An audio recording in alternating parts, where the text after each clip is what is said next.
ताज्या बातम्यांसाठी महान करेला सबस्क्राइब करा आणि बेल आयकॉनला क्लिक करा। शॉर्ट सर्किटमुळे घराला लागली भीषण आग। कल्याण पश्चिमेतील वल्लीतील रोड परिसरात एका चाळीत घराला भीषण आग लागली। शॉर्ट सर्किटमुळे ही आग लागल्याची प्राथमिक माहिती आहे। जेव्हा घराला आग लागली तेव्हा आसपासच्या लोकांनी घरातून सिलेंडर बाहेर काढले। या आगीत 2 जण किरकोळ जखमी झाले असल्याची माहिती फायर ब्रिगेडच्या अधिकाऱ्यांनी दिली आहे। या घटनेत घर जळून खाक झाला आहे।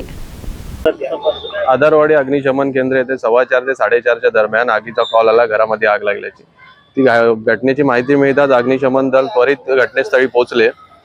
घटनास्थळी पोहोचल्या असता घरामध्ये आग लागल्याचे दिसले। आगीवर पाणी मारून आग विझवण्यात आली 15 ते 20 मिनिटांमध्ये। त्यानंतर चौकशी केली असता अग्निशमन दलाची गाडी येण्या अगोदर 2 जण किरकोळ भाजल्याचे समजले। त्यांना संबंधित नागरिकांनी दवाखान्यात नेल्याचे समजते। आगीचे निश्चित कारण अजून समजू शकले नाही।